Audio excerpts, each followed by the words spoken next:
잠깐 기도하겠습니다. 하나님, 오늘 이 말씀을 통하여서 하나님의 마음을 알기를 원합니다. 무엇에 순종해야 할지 알기를 원합니다. 가르쳐 주옵소서. 예수님의 이름으로 기도합니다. 아멘. 회사든지 모임이든지 국가든지 시스템이 중요합니다. 좋은 시스템은 일을 행할 때 혼란스럽지 않고 부드럽게 일이 진행되도록 돕습니다. 그런데 더 중요한 것은 사람입니다. 왜냐하면 사람이 그 시스템을 운영하기 때문에 그렇습니다. 운영하는 사람이 제대로 자기 자리를 잘 지키고 있어야 좋은 시스템도 잘 예상대로 작동할 수 있습니다. 교회도 사람이 중요합니다. 교회를 움직이는 좋은 시스템도 필요하고 좋은 공간도 필요합니다. 교회를 운영하는 재정도 필요합니다. 하지만 결국 사람입니다. 다른 것 다 갖추었어도 믿음의 사람이 그 교회에 없다면 그 교회는 세상 친목 단체보다 못한 곳이 되고 맙니다. 믿음이 있는 좋은 성도들이 있어야 그 교회가 좋은 교회가 될 수 있고 제대로 된 교회가 될 수 있습니다. 물론 교회의 주인이신 주님이 가장 중요한 분이십니다. 그런데 주님은 변함이 없으시고 주님은 실수가 없으시고 주님은 온전한 분이십니다. 그러니까 주님에게는 항상 아무 문제가 없습니다. 늘 문제는 사람입니다. 그래서 주님의 뜻에 순종하는 사람이 있어야 된다는 겁니다. 그래서 사람이 중요하다는 겁니다. 오늘 우리가 읽은 구약의 말씀은 예레미야 예가는 하나님께서 이 사람을 얼마나 중요하게 생각하시는가 여기에 대해서 알려줍니다. 남유다가 멸망하면서 예루살렘 성이 무너지고 심지어 예루살렘 성전까지 무너진 것을 보면서 예레미야 선지자가 탄식하죠. 그게 예레미야 애가입니다. 예레미야의 탄식을 이해하기 위해서 먼저 우리는 예루살렘 성전이 어떤 의미를 가지고 있었는가를 봐야 됩니다. 이스라엘 백성에게 예루살렘 성전은 하나님이 우리와 함께 하신다, 그걸 증거하는, 상징하는 건물이었습니다. 광야 생활을 보면요, 광야에서는 옮겨 다니던 때니까, 이리저리 옮겨 다니니까 천막 형태의 성막을 가지고 있었죠. 하나님은 그 성막에 임재해 계시고 그 성막에서 예배하는 백성들을 만나셨고, 그리고 그 성막은 항상 어느 곳에 자리를 잡든지 이스라엘 백성의 가장 중앙에 자리 잡고 있었습니다. 그래서 이스라엘 백성들은 성막을 보면서 하나님이 우리와 함께 하시는구나, 이걸 알게 됐던 거죠. 이제 가나안 땅에 정착을 했습니다. 광야 생활이 끝나고 정착해서 살다 보니까 더 이상 다른 곳으로 왔다 갔다 할 필요가 없는 거죠. 각 지파마다, 각 가문마다 땅을 분배받고 그 땅에서 계속 살게 되었습니다. 그래서 고정적인 형태의 성전이 이제 생겨난 겁니다. 성전은 사실 성막을 그대로 옮겨온 겁니다. 단지 고정되어 있다는 것과 고정되어 있기 때문에 짓는 재료가 조금 달랐을 뿐이죠. 그러니까 성막에 하나님께서 함께 하셨다는 것처럼 성전에도 하나님이 함께 하시는 겁니다.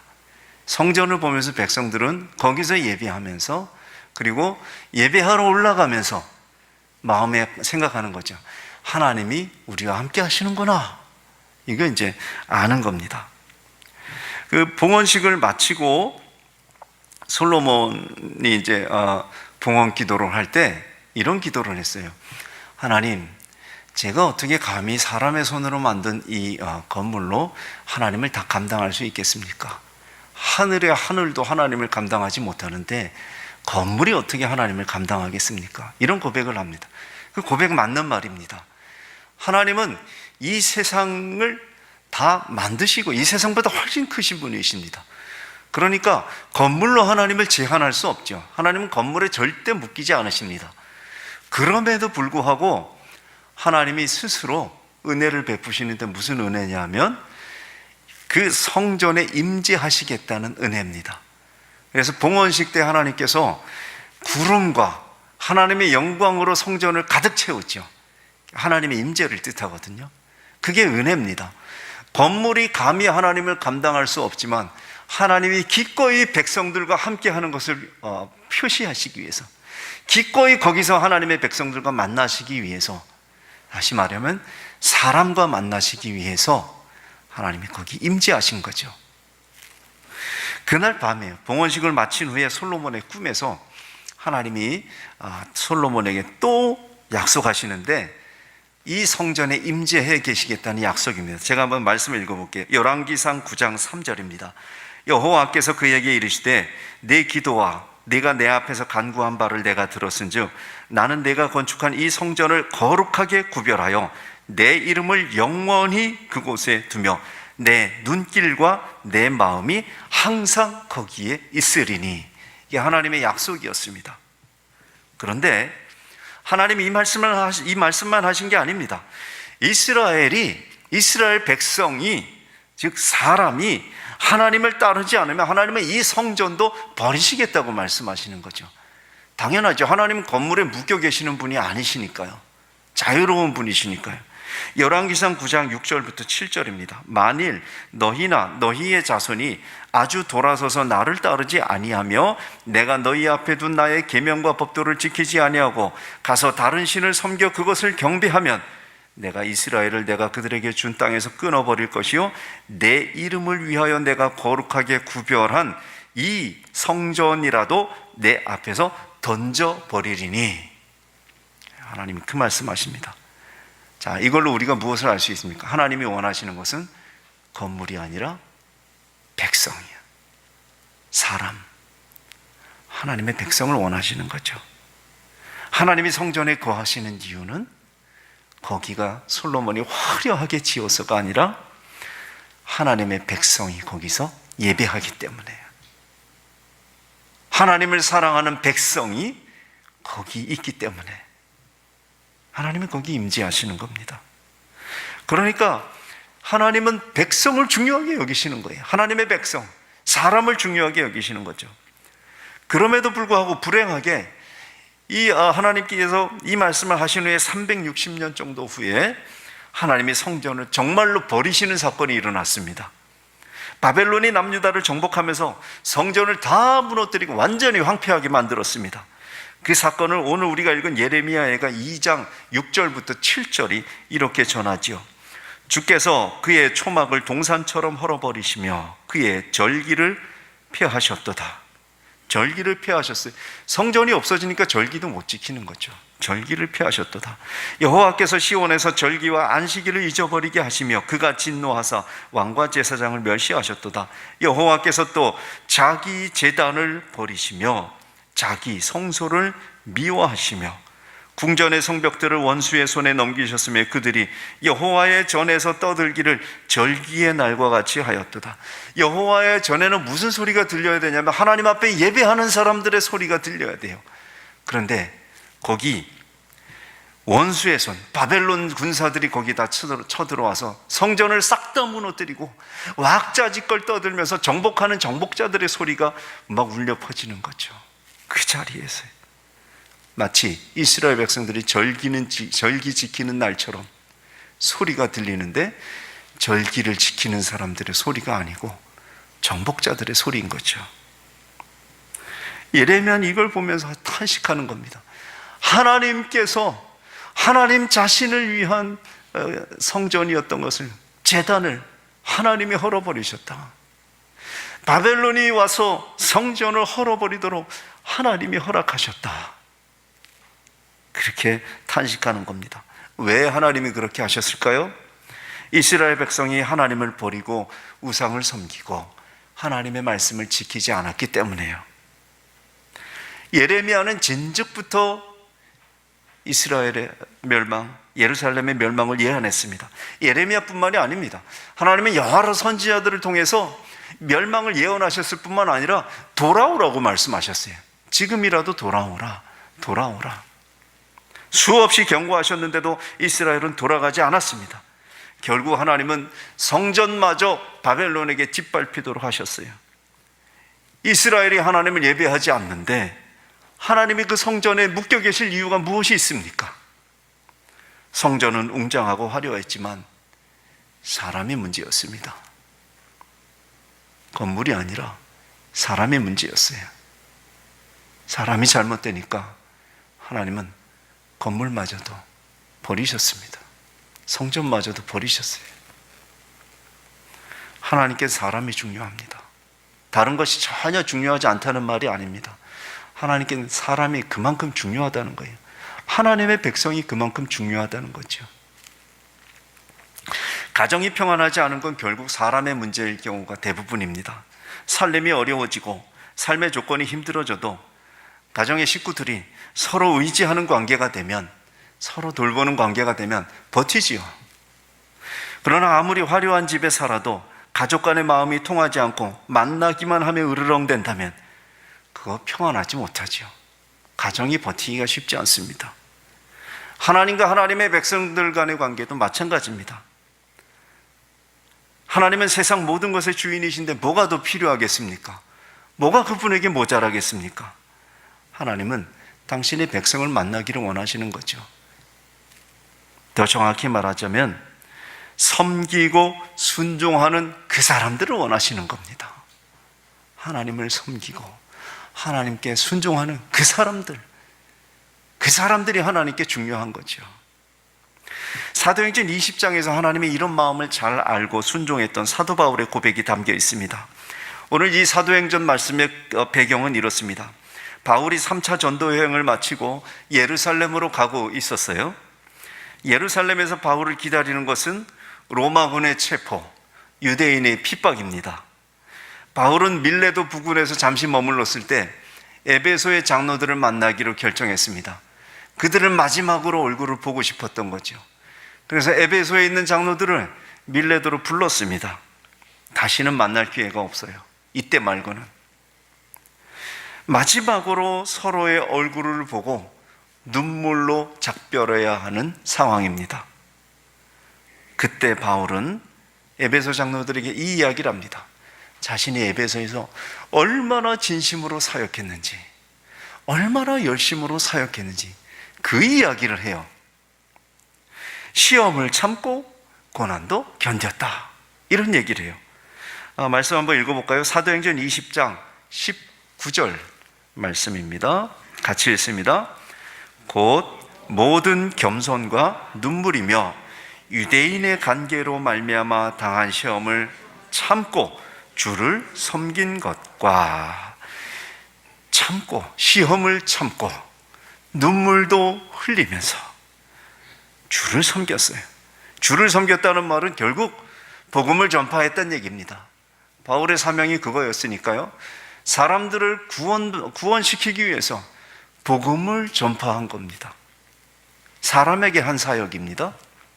그리고 바울은 또 말합니다. 유익한 것은 하나도 빼놓지 않고 사람들에게 가르쳤다는 겁니다. 20절 말씀입니다. 유익한 것은 무엇이든지 공중 앞에서나 각 집에서나 거리낌이 없이 여러분에게 전하여 가르치고. 유익한 게 뭡니까? 복음과 하나님의 교훈이죠. 그걸 어떻게 했습니까? 사람들에게 가르쳤어요. 그 사람들을 믿음으로 세워가고 그 사람들을 믿음으로 성장시키도록 그 사람들을 위해 봉사했어요. 그리고 전해야 할 것을 남김없이 전했다, 이 말도 합니다. 27절 말씀도 같이 읽겠습니다.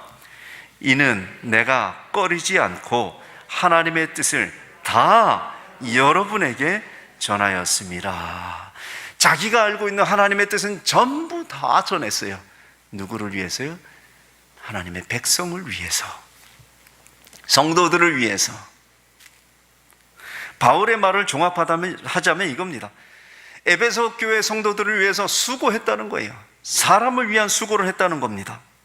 바울이 이 말을 하는 이유가 무엇입니까? 자기 자랑하는 건 아닐 겁니다. 왜냐하면 바울이 그렇게 오질 않았고, 그런 말을 하질 않았고, 이때까지. 또 수고했더라도 바울 혼자 했다고 말할 수가 없습니다. 디모데, 에라스도, 가이오, 아리스타고 바울을 돕는 사람들이 같이 있었으니까요. 그러니까 바울이 나 잘났다고 나설 상황이 아닙니다. 그러면 이 말을 왜 하는 겁니까? 이 중요한 자리에서요. 마지막 이제 눈물로 작별해야 하는 이 자리에서 왜 이 말을 하는 겁니까? 에베소 교회의 미래를 위해서입니다. 자기 앞에 있는 이 장로들이 바울이 보인 모범을 따라서 그들도 그 바울을 따라서 사람들을 신앙으로 돌보는 일에 충성하고 봉사하도록 말하는 겁니다. 그렇게 살라는 거죠. 그래서 저 뒤에 31절에서 바울이 이렇게 권면합니다. 제가 읽어볼게요. 그러므로 여러분이 일깨어 내가 3년이나 밤낮 쉬지 않고 눈물로 각 사람을 훈계하였던 것을 기억하라. 기억하라. 기억하라는 말은 기억하고 그대로 살라는 겁니다. 여러분도 성도들을 믿음으로 세워가기 위해서, 사람을 세워가기 위해서 봉사하십시오. 그 얘기라는 거죠. 에베소 교회가 세워지고 성장한 것, 사람을 위한 수고가 있었기 때문입니다. 교회는 사람이 중요합니다. 믿음이 바로 선 사람들이 많아야 교회가 튼튼합니다. 기도하는 사람들이 많아야 교회가 영적으로 풍성해집니다. 말씀에 순종하는 사람들이 많아야 거기에서 하나님의 뜻이 그 교회를 통해서 이루어집니다. 교회는 그런 사람, 하나님의 백성이 있어야 됩니다. 믿음의 사람이 있어야 합니다. 그런데 한 사람의 믿음이 성장하려면 수고가 반드시 있어야 되는 거죠. 그 사람을 위한 수고가 있어야 합니다. 여러분이 지금까지 오는 동안 여러분의 믿음이 어떻게 성장했는지 한번 생각해 보세요. 여러분에게 가장 먼저는 예수 그리스도를 깨닫게 하신 성령님의 수고가 있었습니다. 성령님이 수고하셨어요. 그리고 여러분에게 전도한 분의 수고가 있었을 것이고요. 처음 신앙 시작할 때, 신앙이 아직 굳건하지 않을 때 기도하고 함께 했던 믿음의 식구들이 있었을 겁니다. 말씀을 통해 여러분을 하나님께 잘 인도한 목회자도 있었고요. 게으름이 찾아올 때 함께 열심 내자면서 다그치던 신앙의 선배도 있었을 거고요. 요즘 어떻게 지내? 말 한마디 건넸던 사람부터 살뜰하게 보살폈던 그분들, 다 여러분의 믿음을 위한 수고들입니다. 수고한 사람들이에요. 저도 지금 여러분의 믿음을 위해 수고하고 있습니다. 물론 저를 위해서도 기도를 비롯한 여러 가지 방법으로 수고하는 분들이 있고요. 저도 여기서 한 목사로서 세워져 가고 그 자리에 잘 서가는데 누군가의 수고가 있는 겁니다. 절대 나 혼자 잘나서 내 혼자 힘으로만 그렇게 신앙생활을 잘하는 사람은 없습니다. 운전도 비슷하죠. 여러분, 운전하면 실수할 때가 있잖아요. 누구나 실수할 때가 있죠. 누구는 좀 많이 하고 적게 할 뿐이죠. 근데 어떤 사람들이 이렇게 생각합니다. 나는 운전 엄청 잘하는데 아이고 왜 저렇게도 운전하는지 모르겠어요. 나만 침만 하면 사고 하나도 안 날 텐데. 절대 그렇지 않습니다. 자기가 운전 잘해도 남들이 운전을 잘해주지 않으면 사고 나는 거예요. 내가 운전 잘하려고 수고하는 것만큼 남들도 운전을 잘하려고 수고했기 때문에 사고가 안 나는 거죠. 어떤 때는 내가 실수했을 때 그 사람이 비켜줬기 때문에 사고가 안 나는 거고요. 누군가의 수고가 있었으니까요. 사고 한 번 나면요, 사실은 다른 사람들이 사고 나지 않도록 수고해 준 게 한 10번은 될 겁니다. 절대 자랑할 거 아니죠. 우리도 마찬가지. 우리의 믿음이 지금 여기까지 온 거는 우리 힘으로 오는 게 아닙니다. 우리를 위한 수고가 있었기 때문이죠. 믿음의 사람은 그냥 세워지지 않습니다. 수고를 통해서 세워집니다. 자, 이제 결론을 맺겠습니다. 하나님께는 하나님의 백성이 중요합니다. 그러니까 사람이 중요하죠. 사람이 하나님과 멀어지면 건물이나 재정이나 시스템이나 시설을 자랑해도 그 교회는 하나님께 의미가 없습니다. 그래서 믿음의 사람을 잘 세우는 게 중요합니다. 그리고 교회에서 믿음의 사람을 세우는 데는 수고가 필요합니다. 사람을 위한 수고가 없이 믿음의 사람이 세워질 수가 없습니다. 절대 그런 일은 없습니다. 사람을 위해 염려하고 사람을 위해 기도하고 그를 권면하고 그의 신앙을 돌봐주고 항상 필요한 거죠. 하나님도 사람을 위한 수고를 하셨습니다. 사람을 구원하실 계획을 세우셨고 당신의 아들 예수 그리스도를 이 땅에 보내셨어요. 오랜 기간 준비하셨어요. 예수님도 수고하셨죠. 복음을 전하셨고, 그리고 특별히 예수님은 제자들을 훈련시키기 위해서 수고하셨습니다. 제자들에게 말씀을 가르치셨습니다. 항상 제자들 데리고 다니면서 훈련시키셨어요. 주님은 어느 정도냐면요, 부활하시고 나서도 제자들을 찾아가셨어요. 부활하시고서 날 십자가에 못 박은 이 녀석들 가만 안 두겠어요, 이렇게 가신 게 아니에요. 제자들 찾아가셨어요. 가서 뭐 하셨어요? 주님 부활하신 걸 확신시키시고, 십자가 이전에 주님께서 가르치셨던 말씀들을 복습시키셨어요. 하나님 나라에 관한 일들을 또 가르치기 시작하셨어요. 그리고 그 제자들이 예수님 말씀대로 성령 기다리다가 성령 충만하고, 그리고 그들이 복음의 출발점이 되었어요. 전 세계로 복음이 퍼지기 시작한 겁니다. 우리에게까지 복음이 온 거예요. 예수님께서는 그때 그 제자들을 위해서 수고하셨지만 사실은 우리를 위해서 수고하신 거죠. 그 수고는 우리들을 위한 겁니다. 그리고 제자들에게 이런 사명도 주셨습니다. 사람 돌보는 수고를 하라는 사명입니다. 마태복음 28장 19절 20절입니다. 그러므로 너희는 가서 모든 민족을 제자로 삼아 아버지와 아들과 성령의 이름으로 세례를 베풀고 내가 너희에게 분부한 모든 것을 가르쳐 지키게 하라. 제자를 삼아 세례를 베풀고 내가 너희에게 말한 것을 그들에게도 가르쳐서 지키게 하라. 이게 무슨 말입니까? 믿음의 사람을 세우는 수고를 하라는 거죠. 그게 제자들에게 주어진 사명이고, 오늘날 예수 그리스도의 제자가 된 우리에게도 주어진 사명입니다. 그러니 여러분, 믿음의 사람을 세우는 일에 수고해 주십시오. 여러분의 믿음을 위해 수고한 이들이 있었고 또 지금도 있는 것처럼 여러분도 누군가의 믿음을 위해 수고하십시오. 한 사람의 믿음을 세워가기 위해서 수고하십시오. 믿음의 사람이 그 교회에 없으면 교회도 없는 겁니다. 그러므로 사람 귀하게 여기십시오. 우리 서로를 귀하게 여기십시오. 하나님이 그만큼 바라고 소망하고 만나길 원하시는 귀한 백성들입니다. 사람 귀하게 여겨야 합니다, 교회에서는. 그리고 기꺼이 서로를 위해서 기도하고 기꺼이 서로를 위해 수고해야 할 줄로 믿습니다. 기도하겠습니다. 주님, 우리를 위해 수고하신 하나님의 사랑, 우리를 위해 수고하신 성령님의 인도하심, 우리를 위해 수고하신 예수 그리스도의 십자가와 부활과 가르치심, 오늘 우리가 기억합니다. 또 우리가 한 믿음의 사람으로 지금까지 세워지도록 수고한 여러 사람들의 수고가 있었음을 기억합니다. 이제 우리도 누군가의 믿음을 위해 기꺼이 수고하는 사람들이 되게 하여 주옵소서. 우리의 수고하는 손길을 통하여서 하나님 일하여 주시기를 원합니다. 그 사람의 믿음이 점점 튼튼하여지게 하시고 교회는 기도하는 교회가 되게 인도하여 주시옵소서. 말씀에 순종하는 교회가 되게 하여 주옵소서. 믿음이 잘 세워져가는 교회 되게, 하나님의 뜻에 순종하는 교회 되게 인도하여 주옵소서. 예수님의 이름으로 기도합니다. 아멘.